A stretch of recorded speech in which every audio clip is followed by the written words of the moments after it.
샬롬 로주 읽어주는 제입니다. 11월 14일 목요일 로중입니다.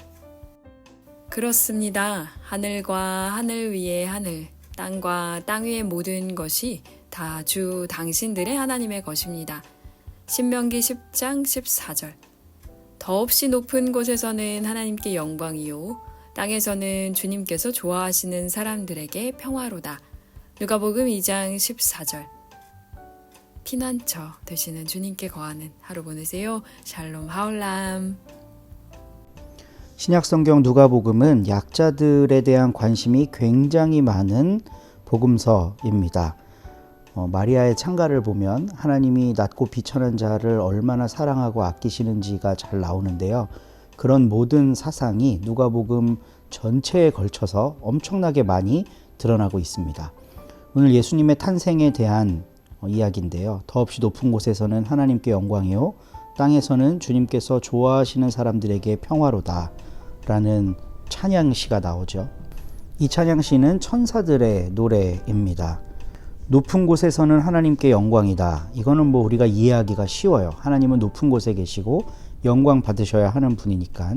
근데 땅에서는 하나님의 관심이 많은 사람들, 하나님이 기뻐하시는 사람들 가운데 평화가 넘친다라는 말은 굉장히 의미심장합니다. 이 땅에 평화가 깨진 이유가 뭘까요? 사람 간에 계급이 생겼기 때문이에요. 성경의 첫 출발인 창세기는 하나님이 인간을 창조한 내용을 다루고 있습니다. 근데 인간을 그냥 만든 게 아니라 하나님의 형상으로 만들었대요. 그러니까 하나님같이 만든 존재가 인간이라는 거예요. 근데 그 창세기의 메시지가 선포된 시점, 장소는 이스라엘 백성들이 바벨론의 포로로 잡혀 있을 때입니다. 마루둑이라고 하는 신, 그 신의 현현이 바로 황제다. 그러니 모든 신민들은 그 황제의 명령에 복종해야 된다라는 이 논리가 통하던 시대였죠. 그러니까 피지배 계급들은 황제의 권한을 위임받은 지배계급들에게 순종해야 되는 사회 구조였던 거죠. 쉽게 얘기하면 지배자와 피지배자가 나뉘어 있는 세상이었던 겁니다. 그런데 창세기는 피지배자도 하나님의 형상이다라고 이야기해버려요. 그러니까 인간에겐 높낮이가 없다는 걸 성경의 제일 첫 번째 책이 선언하고 시작합니다. 그런데 인류 역사를 보면요, 이런 성경의 선포가 온당하게 이루어진 경우가 없어요. 하나님의 백성인 이스라엘마저도 왕정체제로 돌입하면서 타락의 길을 걷습니다. 그러니까 인간의 본성인가 봐요. 더 높은 곳으로 올라가고 싶어하는 그 마음. 창세기 11장에 나오는 바벨탑 사건이 아주 대표적인 거죠. 더 높아지고자 하는 마음. 남들 위에 서서 군림하고 지배하고자 하는 마음. 그런데 예수의 탄생은 그런 인간들의 마음이 만들어 놓은 세상에 엄청난 불을 던졌습니다. 예수는 불가촉 천민들이 하나님의 자녀라고 선포해 버리셨거든요. 그게 천사들이 보기에는 이 땅의 평화인 겁니다. 평화는 높낮음이 사라질 때 가능해집니다.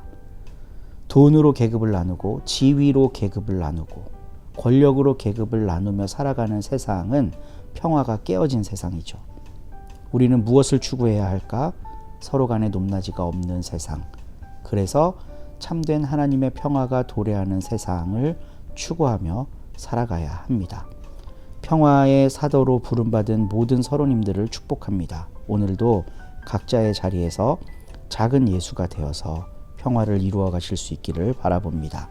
좋은 하루 되세요. 7장. 그 뒤에 내가 보니 땅 네 모퉁이에 천사가 하나씩 서서 땅에 네 바람을 제지하여 땅에나 바다에나 어떤 나무에도 불지 못하게 하고 있었습니다. 또 보니 다른 천사 하나가 살아계신 하느님의 도장을 가지고 해돋는 쪽에서 올라오고 있었습니다. 그는 땅과 바다를 해칠 수 있는 권한을 받은 네 천사에게 큰 소리로 우리가 우리 하느님의 종들의 이마에 이 도장을 찍을 때까지는 땅이나 바다나 나무들을 해치지 마라 하고 외쳤습니다. 그리고 내가 들은 바로는 도장을 받은 자들의 수요가 14만 4천 명이었습니다. 이와 같이 이마에 도장을 받은 자들은 이스라엘 자손의 모든 지파에서 나온 사람들이었습니다.